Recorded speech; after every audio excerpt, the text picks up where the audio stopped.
प्रिय दर्शकों, आज मैं हाजिर हूँ आप सबों के सामने एक ही बहुत ही महत्वपूर्ण और सार्वभौम विषय को लेकर के।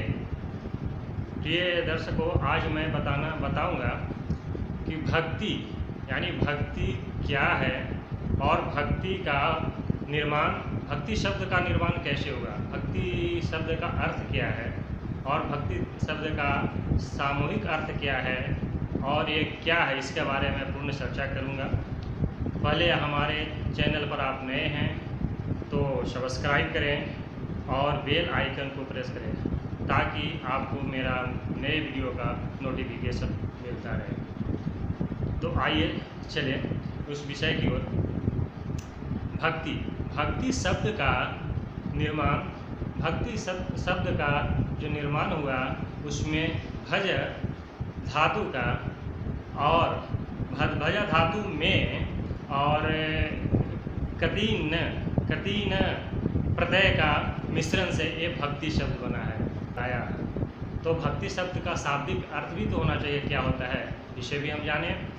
तो भक्ति शब्द का शाब्दिक अर्थ होता है सेवा करना।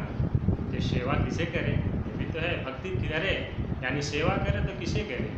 तो आप भक्ति सेवा का अर्थ है कि अपने आराध्य को सेवा करना। तो आराध्य किसे माने, आराध्य आप किसी को बना सकते हैं। जैसे मान के चलिए कि आपका देश का सेवा, वो भी देशभक्ति हो गई। माता पिता का सेवा, वो भी आपका माता पिता का भक्ति हो गई। और गुरु का सेवा, वो भी गुरु का भक्ति हो गई। भगवान का भी सेवा करे, भगवान का भी भक्ति करे, वो भी भगवान की भक्ति हो गई। तो भक्ति करना कैसे, भक्ति ऐसा नहीं कि मैं उसको दिखावा के लिए भक्ति करूं या दिखावा के लिए सेवा करूं, ऐसा नहीं। निस्वार्थ भाव से जो भक्ति की जाती है, जो सेवा की जाती है, निष्काम मन से जो भक्ति सेवा की जाती है, वही सच्चा सेवा है, वही सच्चा भक्ति है। तो हम जाने कि इस जगत में, इस संसार में सबसे बड़ी भक्ति क्या है, सबसे बड़ा धर्म क्या है। तो जाने जो साक्षात माता पिता हैं, माता को पृथ्वी का रूप कहा गया है और पिता को प्रजापति का रूप कहा गया है। यानी वे साक्षात रूप में यहाँ हमारे सामने उपस्थित हैं और माता पिता के अंश हमारे अंदर है। माता पिता के अंश के कारण ही हम इस जगत में हैं और परमपिता ब्रह्मा का सृष्टि को देख रहे हैं, उनके द्वारा निर्मित प्रकृति को देख रहे हैं, उनको महसूस कर रहे हैं। तो माता पिता ही सबसे ऊपर में आते हैं। माता पृथ्वी का रूप और पिता प्रजापति का रूप है। तो माता पिता का धर्म सेवा करना ही सबसे बड़ी भक्ति है इस संसार में। अगर जो माता पिता का भक्ति और सेवा करता है, उससे बड़ा कोई धर्म नहीं है। ये श्लोक है, पितृश्च पूजनं कृत्वा प्रकान्ति च करोति तस्य वै पृथ्वी जनय फलं भवति निश्चितम। अर्थात जो पुत्र अपने माता पिता को पूजन कर उनकी प्रदक्षिणा करता है, उनकी स्तुति करता है, उस पुत्र को पृथ्वी के परिक्रमा करने का और पृथ्वी पर जितने भी तीर्थ स्थान हैं उनके दर्शन करने का फल प्राप्त होता है। तो मातृ पितृ भक्ति सबसे बड़ी भक्ति है। इसका उदाहरण भी है, इसका उदाहरण शिव पुराण में भी है, इसका वर्णन शिव पुराण में भी है। जो भगवान गणपति ने माता पिता भगवान शिव और माँ पार्वती को भक्ति की थी, जिसके कारण ही उनको प्रथम पूज्य माना जाता है, उसका वर्णन है इस प्रकार है कि एक समय ब्रह्मा जी ने सभी देवताओं को सबसे प्रथम पूज्य के रूप में मानने के लिए कैसे माने कि कौन सा किसको सबसे पहले पूजा होगी, प्रथम पूज्य कौन होगा, इसके विषय में उन्होंने चर्चा की त्रिदेवों से और उसके लिए एक निष्कर्ष निकाला कि जो देव इस पृथ्वी, इस ब्रह्मांड को चक्र पूरे परिक्रमा करके सबसे प्रथम यहाँ पर पहुँचेगा, यहाँ पर आएगा, उसी की प्रथम पूजा होगी। तो सभी देवों के पास अपनी अपनी वाहन थी और वे इसके लिए तैयार हो गए। लेकिन भगवान गणेश का वाहन तो मूषक है, मूषक तो उतनी तेज़ी से चल नहीं सकता है, वो परिक्रमा कैसे करें। तो सभी देवों ने अपना अपने वाहन पर सब आरूढ़ हो करके वहाँ से निकल गए परिक्रमा करने के लिए ब्रह्मांड को। भगवान गणेश को बुद्धि का अधिष्ठाता कहा जाता है। वे भगवान गणेश ही बुद्धि का स्वरूप है। तो उन्होंने एकांत में बैठकर यह निर्णय किया कि मैं तो अपने मूषक से इस परिक्रमा को पूरा नहीं कर सकता हूँ। उन्होंने निर्णय किया कि अपनी माता पिता को ही एक आसन में बैठा करके और उनको पूजन करके उनकी प्रदक्षिणा की जाए। इसलिए उन्होंने निर्णय करके अपने माता पिता भगवान भोलेनाथ को और माता पार्वती को एक आसन पर बैठाया और उसको उसी समय उन्होंने सभी विधि से पूजन किया और उनकी 7 प्रदक्षिणा की, यानी 7 बार उनकी प्रदक्षिणा की और 7 प्रदक्षिणा पूर्ण करके उनको प्रणाम किया। और वे जाहिर सी बात है सबसे पहले वहाँ पर उपस्थित हो गए। तो इसी बात को लेकर के सब देवोगण जब अपनी परिक्रमा पूर्ण करके वहाँ पर पहुँचे तो उन्होंने देखा कि भगवान गणेश पहले से वहाँ विराजमान हैं। तब ब्रह्मा जी ने निर्णय किया कि ये अब पूजा किसकी हो। तो इसकी चर्चा भगवान शिव ने गणेश जी से किया कि तुमने ऐसा क्यों किया, हम दोनों का पूजन करके 7 प्रदक्षिणा की, ये क्यों किया।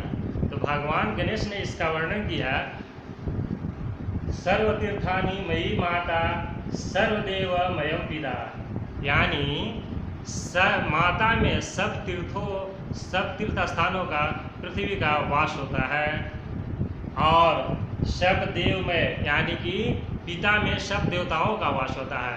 पिता देव तुल्य है, पिता देव स्वरूप हैं।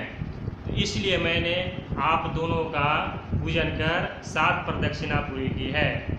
इस बात को सुनकर भगवान ब्रह्मा ने यह बोला कि भगवान गणेश का ही प्रथम पूजन होगा। इसलिए भगवान गणेश को आज भी किसी भी कार्य में, चाहे वो शुद्ध हो अशुद्ध हो, किसी भी कार्य में भगवान गणेश का प्रथम पूजा होती है। उसी से विघ्न दूर होती है और उसी के बाद आगे किसी भी तरह का पूजा हम लोग करते हैं। तो आइए माता पिता का भक्ति के बारे में चर्चा करें। माता पृथ्वी का और पिता प्रजापति का रूप हैं। तो उनको किसी भी तरह से अपने पुत्र को चाहिए कि वो किसी भी तरह से उनको निरादर न करे, उनको हमेशा आदर करे। किसी भी विपत्ति हो तो उनको निरादर नहीं करना चाहिए और उनको हमेशा सेवा भाव से, निस्वार्थ सेवा भाव से उनकी सेवा करनी चाहिए। यही उनकी प्रमुख भक्ति है, यही उनका धर्म है। पुत्र का धर्म यही होता है। और जब आप निस्वार्थ भाव से उनका पूजा करते हैं, अगर पिता प्रसन्न हो जाए तो पुत्र को इहलोक का सुख प्राप्त हो जाता है, यानी इहलोक प्राप्त कर लेता है। माता अगर प्रसन्न हो जाए तो मध्य लोक प्राप्त कर सकता है। इसलिए माता पिता का सेवन करें और उनका आदर करें। उनके आदर सत्कार करने से, उनकी भक्ति करने से मनुष्य की सुखों में वृद्धि होती है।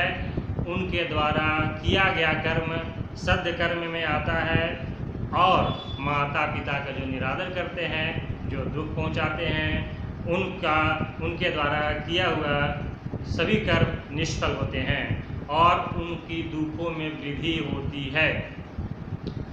तो इसका वर्णन एक कर्म है, इसका वर्णन गोस्वामी तुलसीदास ने रामायण में की थी कि आप जो कर्म करते हैं, यानी इस पंक्ति के द्वारा उन्होंने वर्णन किया था रामचरितमानस में, कर्म प्रधान विश्व रचि राखा, जो जस करई सो तस फल चाखा। अर्थात कर्म ही प्रधान है, मनुष्य का कर्म ही प्रधान है। जो जैसा कर्म करेगा उसका उसी के अनुसार उसको फल प्राप्त होगी और कहीं और नहीं होगी। फल यहीं पर मिलेगी, इसी जन्म में आपको मिलेगा, क्योंकि यह काल चक्र है। काल चक्र अपने समय के साथ चलता है। अगर आप क्रिया कर्म अच्छा करेंगे तो आपको अच्छा फल मिलेगा, बुरा कर्म करेंगे तो बुरा फल मिलेगा। क्योंकि आपने ये जानते होंगे प्रत्येक क्रिया के बराबर विपरीत प्रतिक्रिया भी होती है। यानी आप आज अपने माता पिता का सेवा कर रहे हैं तो ये काल चक्र आगे चल के आप भी माता पिता बनेंगे तो आपका उसका फल आपको भी आगे मिलेगा, आपकी पीढ़ियों के द्वारा मिलेगी। इसलिए मातृ पितृ भक्ति इस संसार में सबसे बड़ी है, इस संसार में सबसे बड़ा धर्म है। इससे बड़ा कोई धर्म नहीं है, कोई तीर्थ नहीं है, कोई दान नहीं है। इसलिए माता पिता को निस्वार्थ भाव से सेवा करनी चाहिए, निष्काम मन से उनकी सेवा करते रहना चाहिए। तो बस आज इतना ही। कल मैं पुनः हाजिर होऊंगा। कल मेरा नए सीरीज के साथ मैं हाजिर होऊंगा। कल का विषय रहेगा प्रश्न कुंडली, तो मैं उसको लेकर कल हाजिर होता हूँ। तब तक के लिए जय श्री कृष्ण।